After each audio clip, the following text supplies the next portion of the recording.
우리가 흔히 보면은 부처님을 믿는 것은 직접적으로 뭔가 금방 잘 되기를 바라는 마음으로 하다 보면은 네. 부처님한테 삐지는 경우가 생겨요.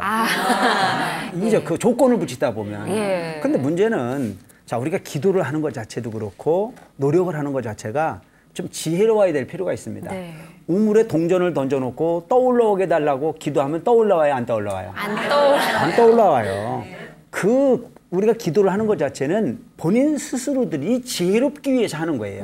근데 어머니가 자식을 위해서 기도를 하는 것 자체가 우리 아들 잘 되라고 기도는 하지만 내가 아무리 기도를 해도 아들이 받아먹을 자세가 돼 있어야 받아먹는 거지.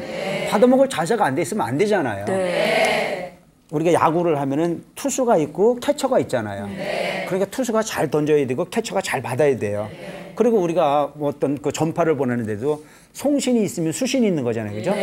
보내고 받는 부분이 있어야 되는데 내 혼자가 그냥 열심히 그냥 기복적으로 한다고 해가지고 안 돼서 삐지거나 이건 아니라는 거죠. 기도를 하는 것 자체는 직접적으로 여기에 있는 이 물건을 이쪽으로 옮겨달라고 기도를 하면 옮겨줘야 안 옮겨줘요? 안 옮겨져요. 옮길 필요가 있으면 지가 옮겨야 되는 거지. 이것을 옮겨주는 법은 절대 없어요. 자, 우물에 동전을 던졌을 때 그 동전이 떠올라오라고 아무리 기도를 해도 떠올라올 수 없듯이 그 동전을 가라앉는 부분을 정말 가라앉지 않게 하려면은 머리를 써야 되잖아요. 그게 뭐예요? 지혜입니다. 널번지 하나 올려놓고 널번지 위에다가 동전 하나 올리면 가라앉아야 안 가죠. 바로 그와 같은 이치이듯이 우리가 기도를 하는 것 자체, 수행을 하는 것 자체는 지혜를 만들기 합니다. 공부 못하는 내 아이 보고 공부 잘하게 해달라고 기도를 하면 공부가 잘 될까요, 안 될까요? 안 돼요. 그건 잘 되는 건 아니에요. 공부를 잘할 수 있는 분위기를 만들어주는 거고 잘할 수 있도록 격려를 해주는 부분이 방법을 구하는 지혜여야 되는 거지 직접적으로 기도를 한다고 해서 뭐가 되는 부분은 절대 아니라는 얘기입니다. 그래서 자녀분들의 입장에서 보면 이제 부처님 믿는 부분이 우리 가족이 좀 잘 됐으면 좋겠다. 내 아들이 정말 잘 됐으면 좋겠다라고 하는 원을 세우지 않는 사람이 누가 있겠습니까? 근데 대개 보면 우리 불자들이 보면 너는 집에 있어. 내가 대신 갔다 올게. 내가 밥 먹고 나서 아들 배부르냐고 물으면 돼야 안 돼요? 그건 잘못된 이치라는 거죠. 그래서 내가 자식을 위해서 열심히 기도를 한다면 그 기도하는 모습을 자녀에게 보여주고 기도를 통해서 내가 이런 노력을 했다는 사실을 또 알려주고 그래서 자식은 자식 나름대로 야, 우리 어머니가 나를 위해서 이렇게 애를 쓰시는구나라고 하는 부분을 인식을 시키고 그 인식시킨 부분 내용이 저렇게 열심히 노력을 해주시니까 나도 더 열심히 노력을 해야지라고 하는 마음이 생길 수 있도록 동기부여를 해주는 것이 우선이 아닐까 싶은 생각을 합니다. 옛날에 어떤 불자 중에 한 분이 청산의 과부가 됐어요. 그러니까 유복자를 가지고. 그러니까 이 어머니가 그 아들 하나를 바라다 보고 평생 수절을 하고 사셨거든요. 옛날에는 흔히 있었던 일이지만 요즘에는 흔치 않은 일들일 수도 있어요. 근데 이분은 뭐라고 살았냐면 아이를 기르기 위해서 만전에서 장사를 했어요.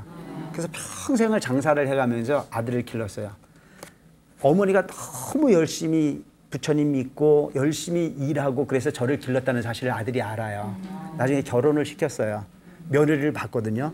그러고 나서는 이제 내 아들이 먹고 살만하고 이제 내 가족이 먹고 살만하니까 이제 나도 더 이상은 시장에서 일하는 거 그만두고 절에 가서 기도해야 되겠다.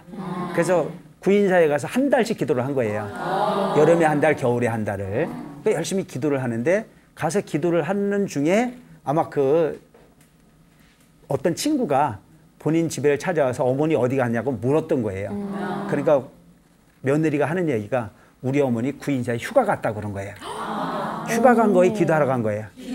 기도하러 갔는데 이분들은 절에를 다녀본 일이 없으니까 절에를 가면 쉬러 가는 줄 알고 휴가를 갔다고 표현을 한 거죠. 그런데 그 친구가 나중에 기도를 해서 얘기를 들어보니까 친구한테 한 얘기가 어머니 구인사에 휴가 갔다 그러더라. 근데 이 시어머니 입장에서 섭섭해요, 안 섭섭해요? 섭섭할 수 있어요. 나는 너희들 잘 먹고 잘 살라고 가서 기도하고 왔는데 밤잠 안 자가면서 열심히 노력하고 왔는데 휴가 갔다고 그러니까 좀 섭섭했어요. 근데 웬만한 시어머니 같은 경우는 내가 기도하고 왔지 쉬었다 왔냐고 뭐라 그랬을 텐데 이 시어머니는 지혜로웠어요. 뭐라고 이야기를 하냐면은 때를 기다리자.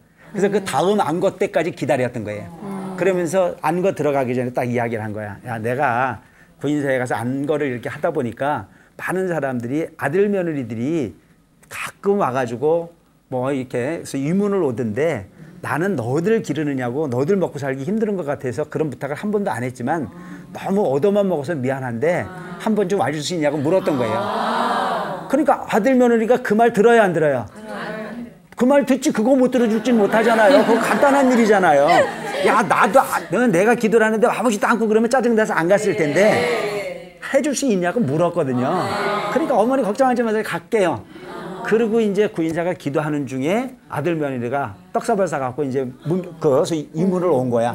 그래서 탁 주변에 풀어주고 그러고 난 다음에 아들 며느리 자랑을 있는 대로 한 거예요. 그러고 난 다음에 며느리가 싸가지고 가려고 그러니까 야 이왕 여기까지 왔는데 오늘 저녁 하루 저녁만 나하고 같이 있어줄래 그랬거든요. 그러니까 그동안 칭찬 들었는데 못 가죠.